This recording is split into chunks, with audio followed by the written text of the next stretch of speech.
ಇದೀಗ ಬರ್ತಿರುವಂತಹ ಮತ್ತೊಂದು breaking news. ಇದು ನೆಲಮಂಗಲದಲ್ಲಿ ಫುಲ್ ಟ್ರಾಫಿಕ್ ಜಾಮ್ ಆಗಿದೆ ಅನ್ನೋ ಒಂದು ಮಾಹಿತಿ ಸಿಗ್ತಾ ಇದೆ. ಊರಿಗೆ ತೆರಳಲು ಪ್ರಯಾಣಿಕರು ಪರದಾಟ ಪಡ್ತಿದ್ದಾರೆ. ಯಾಕಂದ್ರೆ ಆಲ್ಮೋಸ್ಟ್ 6:30 ಒಳಗೆ ತಲುಪಬೇಕಾಗುತ್ತೆ ಮತದಾನ ಮಾಡಬೇಕಾದ್ರೆ. ಆದ್ರೆ ನೆಲಮಂಗಲ ಒಂದು ರೀತಿಯಾಗಿ ಜಂಕ್ಷನ್ ಆ ಕಡೆ ತುಮಕೂರು, ಈ ಕಡೆ ಹಾಸನ ಹೋಗೋವರೆಗೂ ಕೂಡ ಆ ಒಂದು ಪ್ರದೇಶದಲ್ಲಿ ಇದೀಗ ಫುಲ್ ಟ್ರಾಫಿಕ್ ಜಾಮ್ ಆಗಿದೆ.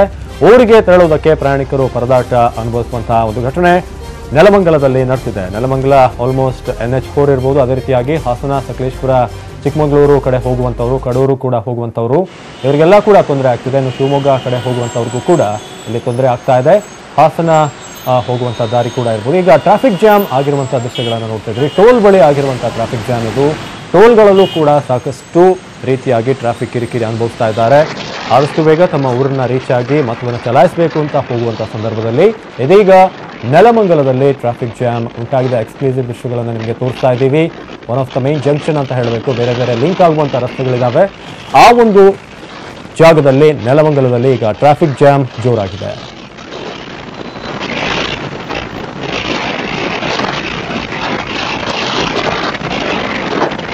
ಈ ಬಗ್ಗೆ ಹೆಚ್ಚಿನ ಮಾಹಿತಿಯನ್ನು ನೀಡ್ತಾರೆ ನಮ್ಮ ಪ್ರತಿನಿಧಿ ಅಭಿಷೇಕ್. ನೆಲಮಂಗಲ ಒಂದು ರೀತಿಯಾಗಿ ಮೇಜರ್ ಪಾಯಿಂಟ್, ಅದು ಬೇರೆ ಬೇರೆ ಊರುಗಳಿಗೆ ಲಿಂಕ್ ಆಗೋದಕ್ಕೆ. ಟ್ರಾಫಿಕ್ ಜಾಮ್ ಎಷ್ಟರ ಮಟ್ಟಿಗಿದೆ ಇಲ್ಲಿ? ಖಂಡಿತ ವಿನಾಶ್, ಏನು ಅಂತ ರಾಜ್ಯದ 27 ಜಿಲ್ಲೆಗಳಿಗೆ ಸಂಪರ್ಕ ಕಲ್ಪಿಸತಕ್ಕಂತ ಒಂದು ನೆಲಮಂಗಲದಲ್ಲಿ ಸಂಪೂರ್ಣ ಟ್ರಾಫಿಕ್ ಜಾಮ್ ಆಗಿದೆ. ಏನೊಂದು ವಿಧಾನಸಭಾ ಚುನಾವಣೆ ಏನಿದೆ, ಚುನಾವಣೆಗೆ ಮತದಾನ ಮಾಡಲು ಬೆಂಗಳೂರಿನಲ್ಲಿ ವಾಸಿಸತಕ್ಕಂತ ಹಲವಾರು ಸಾವಿರಾರು ಜನರು ಕೂಡ ಇವತ್ತು ಒಂದು ತಮ್ಮ ಸ್ವಗ್ರಾಮಗಳಿಗೆ ತೆರಳ್ತಾ ಇರ್ತಕ್ಕಂಥದ್ದು. ಹೀಗಾಗಿ ಏನು ಏಕಾಏಕಿ ಎಲ್ಲರೂ ಕೂಡ ಒಂದು ಸ್ವಗ್ರಾಮಕ್ಕೆ ಹೋಗುವ ನಿಟ್ಟಿನಲ್ಲಿ ಬೆಂಗಳೂರಿನಿಂದ ಹೊರಭಾಗಕ್ಕೆ ಬರ್ತಾ ಇರೋದ್ರಿಂದ ಸಾಕಷ್ಟು ಟ್ರಾಫಿಕ್ ಜಾಮ್ ಆಗ್ತಾ ಇದೆ. ಒಂದೊಂದು ಟೋಲ್ಗಳಲ್ಲೂ ಕಡಿಮೆ ಅಂದ್ರೂ 10 ರಿಂದ 15 ನಿಮಿಷಗಳು ಕೂಡ ನಿಂತ್ಕೊಬೇಕಾದಂತ ಪರಿಸ್ಥಿತಿ ಎದುರಾಗಿದೆ. ಏನು ಕೆಲವೊಂದು ಕಡೆ ಬಸ್ಗಳು ಸಿಗದೆ ಕೂಡ ಬಸ್ನ ಟಾಪ್ ಮೇಲೂ ಕೂಡ ನಾವು ಬೆಳಗ್ಗೆ ಅಬ್ಸರ್ವ್ ಮಾಡಿದ ಪ್ರಕಾರ ಬಸ್ನ ಟಾಪ್ಗಳ ಮೇಲೂ ಕೂಡ ಒಂದು ಜನಗಳು ಓಡಾಡ್ತಾ ಇದ್ರು. ಹೀಗಾಗಿ ಸಾಕಷ್ಟು ಟ್ರಾಫಿಕ್ ಜಾಮ್ ಉಂಟಾಗಿ ಏನು ಒಂದು ಪ್ರತಿನಿತ್ಯಕ್ಕಿಂತ 10 ಪಟ್ಟು ಹೆಚ್ಚು ವಾಹನಗಳು ಇಂದು ಓಡಾಡ್ತಾ ಇರ್ತಕ್ಕಂಥದ್ದು. ಅವಿನಾಶ್, ಅಟ್ಲೀಸ್ಟ್ ಇವತ್ತಾದ್ರೂ ಟೋಲ್ ಏನಾದ್ರು ಫ್ರೀ ಮಾಡ್ಬೋದಾ, ಬಿಡ್ಬೋದಾ ಅಂತ ಇದನ್ನ ತಪ್ಪಿಸೋಕೆ? ಈಗ ಅವ್ರಿಗೆ ಟೋಲ್ ಇವ್ರಿಗೆ ಇದು ಒಂದು ಬಂಡವಾಳ ಆಗಿರುತ್ತೆ ವಿನಾಶ್. ಅತಿ ಹೆಚ್ಚು ವಾಹನಗಳಿದ್ರು ಕೂಡ ಏನೋ ಒಂದು ರೂಲ್ಸ್ ಇದೆ. ರೂಲ್ಸ್ ಪ್ರಕಾರ 3 ನಿಮಿಷಕ್ಕೆ ಹೆಚ್ಚು ವಾಹನಗಳು ನಿಂತ್ಕೊಂಡ್ರು ಕೂಡ ಟೋಲಲ್ಲಿ ಶುಲ್ಕ ಕಟ್ಟಂಗಿಲ್ಲ ಅಂತ. ಅದು ಕೂಡ ಟೋಲಲ್ಲೂ ಕೂಡ ಒಂದು ಶುಲ್ಕ ತಗೊಂತಾ ಇದ್ದಾರೆ. ಅದು ಸರಿಸುಮಾರು ಒಂದು ಟೋಲ್ ನಲ್ಲಿ 10 ರಿಂದ 15 ನಿಮಿಷಗಳ ಕಾಲ ಒಂದು ವಾಹನಗಳು ಕಾಯ್ಬೇಕಾಗಿರುತ್ತೆ. ಓಕೆ ಅಭಿಷೇಕ್, ಧನ್ಯವಾದಗಳು. ಫೈನ್. ಅನಿಕಾ, ಆಗ್ಲೇ ಸರೋಜಾದೇವಿ ಅವ್ರು ಮಾತಾಡ್ತಿದ್ರು, ಇಂಟ್ರೆಸ್ಟಿಂಗ್ ಆಗಿತ್ತು. ಯಾಕಂದ್ರೆ 5 ವರ್ಷ ಆದ್ಮೇಲೆ ಬರ್ತಾರೆ, ಮಹಿಳೆಯರ ಕಾಲಿಗೂ ಬೀಳ್ತಾರೆ, ಅದಾದ್ಮೇಲೆ ಮಹಿಳೆಯರು ಹೋದ್ರೆ ಒಳಗಡೆನೂ ಬಿಟ್ಕೊಳ್ಳಲ್ಲ, ಆ ರೀತಿ ಟ್ರೀಟ್ ಮಾಡ್ತಾರೆ ಅಂತ. ಅಂದ್ರೆ ನಾವು ಆರ್ಸಿ ಕಳ್ಸೋ ನಾಯಕರ ಹತ್ರನೇ ಒಂದು ವಿಲನಿಶ್ ನೇಚರ್ ಇರುತ್ತೆ. ಸೊ ಅದಕ್ಕೆ ಏನ್ ಹೇಳ್ತೀರಾ? ಅದು ಒಳ್ಳೇದಲ್ಲ. ಮತ ಹಾಕೊಳ್ಳುವಾಗ ಆ ಟೈಮ್ನಲ್ಲಿ ಮತ ಕೇಳಕ್ಕೆ ಎಲ್ಲ ಓಡಾಡ್ತಾರೆ, ಕ್ಯಾಂಪೇನ್ಗೆ ಹೋಗ್ತಾರೆ. ಗೆದ್ಮೇಲೆ ಜನಕ್ಕೆ ಏನೇನು ಸೇವೆಗಳು ಮಾಡಬೇಕೋ ಅದು ಮಾಡಲೇಬೇಕು. ಗೆದ್ಮೇಲೆ ಅದೆಲ್ಲ ಮಾಡೋದು ಒಳ್ಳೇದಲ್ಲ. ಸೊ ಅಂದ್ರೆ ಈಗ ವಿರೋಧ ಮಾಡೋದೇ ಒಳ್ಳೇದು. ಲೈಕ್ ಇವಾಗ ನಾವು ನಿಂತ್ಕೊಂಡಿದೀವಿ ಅಂದ್ರೆ ನಿಮ್ ನೆಗೆಟಿವ್ ಇದು ಅಂತ ತೋರ್ಸೋದು ಒಳ್ಳೇದು. ಅದಾದ್ಮೇಲೆ ನೆಗೆಟಿವಿಟಿ ಬಿಟ್ಬಿಡ್ಬೇಕು. ಲೈಕ್ ಈಗ ಯಾರು ನಾಯಕರ ಇಲ್ಲ ಬಿಡ್ಬಾರ್ದು. ನನಗೆ ಅರ್ಥ ಆಗಿಲ್ಲ. ಅಂದ್ರೆ ಲೈಕ್ ಈಗ ನೀವು ನಿಂತಿದ್ದೀರಾ ಅಂದ್ರೆ ನಿಮ್ಮ ಹತ್ರ ಈ ನೆಗೆಟಿವಿಟಿ ಇದೆ, ನೀವು ಇದನ್ನ ಬಿಟ್ಬಿಡಿ ಅಂತ ಫಸ್ಟ್ ನಾವು ಅಪೋಸ್ ಮಾಡೋದು ಒಳ್ಳೇದಾ ಅಥವಾ ಹೌದು ಕರೆಕ್ಟ್ ಬಿಫೋರ್ ವೋಟಿಂಗ್? ಓಕೆ. ಇನ್ನು ಈ ಪ್ರಜಾಪ್ರಭುತ್ವ ವ್ಯವಸ್ಥೆನ ನಿಮ್ಮ ಕಲಾವಿದರ ರೀತಿಯಲ್ಲಿ ನೀವು ನೋಡೋದಾದ್ರೆ, ಯಾಕಂದ್ರೆ ಈಗ ನಿಮ್ದೊಂದು ಟೀಮ್ ವರ್ಕ್ ಇರುತ್ತೆ. ಸೊ ನೀವು ಆಯ್ಕೆ ಮಾಡ್ಕೊಳ್ಳುವಂತ ರೋಲ್ ಆಗಿರ್ಬೋದು, ಜೊತೆಗೆ ನಿಮ್ಮ ಲೈಟ್ ಮ್ಯಾನ್ ಕೂಡ, ಅಂದ್ರೆ ಪಾಪ ಅವರೆಲ್ಲ ಕಷ್ಟಪಡ್ತಾರೆ, ಟೀಮ್ ವರ್ಕ್. ಸೊ ಇಡೀ ಲೀಡರ್ ಜೊತೆಗೆ ಜನರು, ಸೊ ಈ ಟೀಮ್ ವರ್ಕ್ ಬಗ್ಗೆ ಏನ್ ಹೇಳ್ತೀರಾ ನೀವು? ನಾವು ಶೂಟಿಂಗ್ ಬಗ್ಗೆ ಅಲ್ವಾ, ನಾವೆಲ್ಲ ಒಟ್ಟಿಗೆ ವರ್ಕ್ ಮಾಡ್ತಿರ್ತೀವಿ, ಒಂದು ಫ್ಯಾಮಿಲಿ ತರ. ಇಲ್ಲಿ ಟೆಕ್ನಿಷಿಯನ್ಸ್ ಆಗ್ಲಿ, ಆರ್ಟಿಸ್ಟ್ಗಳಾಗ್ಲಿ, ಡೈರೆಕ್ಟರ್, ಪ್ರೊಡ್ಯೂಸರ್, ಆ ಥರ ಏನು ನಮಗೆ ಭೇದ ಭಾವ ಇಲ್ಲ. ಎಲ್ಲ ಒಂದೇ ಥರ ಫ್ರೆಂಡ್ಲಿ ಥರ ವರ್ಕ್ ಮಾಡ್ಕೊಂಡಿರ್ತೀವಿ ಒಂದೇ ಮನೇಲಿ. ಯಾಕಂದರೆ ನಾವು ಮನೇಲಿ ಟೈಮ್ನ ಸ್ಪೆಂಡ್ ಮಾಡೋದಕ್ಕಿಂತ ಜಾಸ್ತಿ ಶೂಟಿಂಗ್ನಲ್ಲಿ ಇರ್ತೀವಿ, ಮಾರ್ನಿಂಗ್ ಟು ನೈಟ್. ಸೊ ನಾವು ಒಂದು ಫ್ಯಾಮಿಲಿ ಥರ ಇರಲೇಬೇಕಾಗತ್ತೆ. ಅಲ್ಲಿ ಭೇದ ಭಾವ ಮಾಡೋದು ನನಗೆ ಇಷ್ಟ ಅಲ್ಲ, ನಾನು ಮಾಡೋದು ಇಲ್ಲ. ಫೈನ್. ಅದನ್ನೇ ಇದಕ್ಕೆ ಕಂಪೇರ್ ಮಾಡೋದಾದ್ರೆ, ಈಗ ಜನ ಲೀಡರ್ಸ್ ನಾವೆಲ್ಲ ಒಂದು ಟೀಮ್ ವರ್ಕ್ ಮಾಡಬೇಕು ಅಂತ. ಸೊ ಇಲ್ಲಿ ಕಂಪೇರ್ ಮಾಡೋದಾದ್ರೆ ರಾಜಕೀಯ, ಸಾಮಾನ್ಯ ಜನರು, ಸೊ ಇಲ್ಲಿ ಕಂಪೇರ್ ಮಾಡೋದಾದ್ರೆ ಅದ್ರ ಬಗ್ಗೆ ನನ್ಗೆ ಅಷ್ಟೊಂದು ಐಡಿಯಾಸ್ ಇಲ್ಲ. ಮೇಡಮ್ ಒಂದು ಹಾಡು ಹೇಳ್ಬಿಡಿ, ತುಂಬಾ ಟೈಮ್ ಆಯ್ತು, ಹಾಡು ಕೇಳ್ಬೇಡ ಅಂತ. ಹಾಡು ಅಂತಂದ್ರೆ ಈ ಸಂದರ್ಭಕ್ಕೆ ಸರಿಯಾಗಿ ಹಾಡು ನಂಗೆ ತಕ್ಷಣಕ್ಕೆ ನೆನಪಾಗ್ತಾ ಇಲ್ಲ. ಬಟ್ ಒಂದ್ 2 ಸಾಲ್ ಹೇಳೋದಾಯ್ತು ಅಂದ್ರೆ, ಕಾನ್ ಕಾನ್ ಒತ್ತಿ ಒತ್ತಿ ಅಂತ ಒಂದು ಹಾಡಿದೆ. ಅದರಲ್ಲಿ ಲಾಸ್ಟ್ ಲೈನು ಎಲ್ಲಿಗೆ ಬಂತು ಸಂಗಯ್ಯ ಅಂತ ಬರುತ್ತೆ. ಕಾನ್ ಕಾನ್ ಒತ್ತಿ ಒತ್ತಿ ಬೆಳಕನ್ ಸಹಿಸದ್ ಗೂಬೆ ಮುತ್ತಿ ದೀಪಾರ್ಸು ಸುತ್ತಲೂ ಕತ್ಲು ಎಲ್ಲಿಗೆ ಬಂತು ಸಂಗಯ್ಯ ಅಂತ ಒಂದು ಬರುತ್ತೆ. ಆ ಎಲ್ಲಿಗೆ ಬಂತು ಸಂಗಯ್ಯ ಅನ್ನೋದನ್ನ ನಾವು ಯಾವ ಕಾಂಟೆಕ್ಸ್ಟ್ ಅಲ್ಲಿ ಬೇಕಲ್ಲೂ ಹಾಕೋಬಹುದು.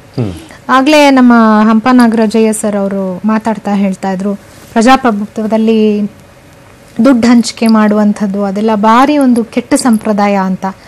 ಆ ತರ ಆ ಒಂದು ಅದನ್ನೆಲ್ಲ ನೋಡಿದಾಗ ಅನ್ಸೋದು ಎಲ್ಲಿಗೆ ಬಂತು ಸಂಗಯ್ಯ, ಏನ್ ಆಗ್ತಾ ಇದೆ ಅಂತ ಒಂದ್ ಕಡೆ ಬೇಜಾರಾದ್ರೂ ಸಹ ಇಲ್ಲಿ ವೋಟರ್ ಟರ್ನ್ಔಟ್ ಅಂದ್ರೆ ಈಗ ಸೆಲೆಬ್ರಿಟಿಗಳಿರ್ಬೋದು, ಸಾಮಾನ್ಯರಿರ್ಬೋದು, ಅದು ನಮ್ಮ ಪ್ರಜಾಪ್ರಭುತ್ವ ಎಷ್ಟು ವ್ಯವಸ್ಥೆ ಎಷ್ಟು ಚೆನ್ನಾಗಿದೆ ಅಂದ್ರೆ ನಾನ್ ಸೆಲೆಬ್ರಿಟಿ ಆದ್ರೂನು ಕ್ಯೂನಲ್ಲಿ ನಿಂತ್ಕೋಬೇಕು, ಒಬ್ಬ MLA ಆದ್ರೂನು ಕ್ಯೂನಲ್ಲಿ ನಿಂತ್ಕೋಬೇಕು, ಯಾರೇ ಆದ್ರೂ ಕ್ಯೂನಲ್ಲಿ ನಿಂತ್ಕೊಂಡು ಹೋಗ್ಬೇಕು. What does that show? ನಿಮ್ಗಿಲ್ಲಿ ಜಾತಿ ಮತ ಯಾವ್ದು ಕೌಂಟ್ ಆಗಲ್ಲ, ನಿಮ್ಮ ಏನ್ ಕೆಲಸ ಮಾಡ್ತೀರಾ ಏನ್ ಮಾಡ್ತಿದ್ದೀರಾ ಯಾವ್ದು ಕೌಂಟ್ ಆಗಲ್ಲ. ಈ ದೇಶದ ಪ್ರಜೆ ನೀವೆಲ್ಲರೂ, ಈ ದೇಶದ ಪ್ರಜೆಗಳು. ಅಷ್ಟು ನೀಟಾಗಿ ಅದು ಆ ವ್ಯವಸ್ಥೆನೆ ನಮ್ಗೆ ತೋರಿಸ್ಕೊಡ್ತಾ ಇದೆ. ಆದ್ರೆ ನಾವು ಕಿತ್ತಾಡ್ತಾ ಇದೀವಿ, ಜಾತಿ ಮತ ಧರ್ಮ, ನೀನ್ ಅಷ್ಟು ಮೇಲೆ ನೀನ್ ಇಷ್ಟು ಕೆಳಗೆ, ಅವನ ಹತ್ರ ಅಷ್ಟು ದುಡ್ಡಿದೆ ಇವನ ಹತ್ರ ಇಷ್ಟು ಕಮ್ಮಿ ಇದೆ, ಈ ತರ ಅದನ್ನೆಲ್ಲ ನಾವು ಮಾಡ್ಕೊಂಡಿರೋದು. ವ್ಯವಸ್ಥೆ ನಮ್ಗೆ ಅವ್ರು ಕೊಟ್ಟು ಹೋಗಿದ್ದಾರೆ, ನಮ್ಮ ಹಿರಿಯರೆಲ್ಲ ಸೇರಿ ಪ್ರಜಾಪ್ರಭುತ್ವ ವ್ಯವಸ್ಥೆಯನ್ನು ಕೊಟ್ಟು ಹೋಗಿದ್ದಾರೆ. ಅದನ್ನ ಎಜುಕೇಟೆಡ್ಸ್ ಅಂದ್ರೆ ನಾವು ಓದಿರೋಂಥವ್ರು ಸರಿಯಾಗಿ ಮುನ್ನಡೆಸ್ಕೊಂಡು ಹೋಗುವಂತ ಜವಾಬ್ದಾರಿ ಎಲ್ಲರ ಮೇಲೂ ಇದೆ.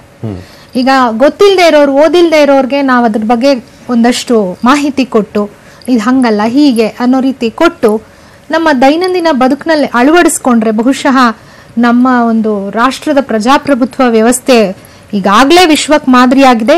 ಇನ್ನೂ ವಿಶ್ವಗುರು ಅಂತ ಭಾರತ ಅಂತ ಏನ್ ಹೇಳ್ತಾರೆ, ಅದು ಇನ್ನೂ ದೊಡ್ಡ ಮಟ್ಟದಲ್ಲಿ ನಾವು ಸಾಧಿಸಿ ತೋರಿಸಬಹುದು ಅಂತ ನನ್ಗನ್ಸುತ್ತೆ. ಬಟ್ ಯುವಕರ ಜವಾಬ್ದಾರಿ ಬಗ್ಗೆ ಹೇಳಿ ಮ್ಯಾಮ್, ಯಾಕಂದ್ರೆ ನಾವು ಬೆಳಗ್ಗೆ ತೋರಿಸ್ತಾ ಇದ್ವಿ, ಸೊ ಜಾಸ್ತಿ ಜನ ಹಿರಿಯ ನಾಗರಿಕರು ಜವಾಬ್ದಾರಿ ಇರೋರೇ ಬರ್ತಾ ಇದ್ರು. ಬಟ್ ಯೂತ್ಸ್ ಕೇಳಿದ್ರೆ ಯಾರಾದ್ರೂ ಬರ್ಲಿ ನಮ್ಗೇನು ನಾವು ಓಟೆ ಹಾಕಲ್ಲ ಈ ತರ ಬೇಜವಾಬ್ದಾರಿ ಉತ್ತರ ಕೊಡ್ತಾರೆ. ಅದೇ ಅದನ್ನು ನನ್ಗೆ ಅನ್ನಿಸ್ತು, ಯಾಕಂದ್ರೆ ಈಗ ಶೇಕಡಾವಾರು ಬರ್ತಾ ಇದೆಯಲ್ಲ, ಬ್ಯಾಂಗ್ಳೂರು ಸಿಟಿನಲ್ಲಿ ಕಮ್ಮಿ ಇದೆ.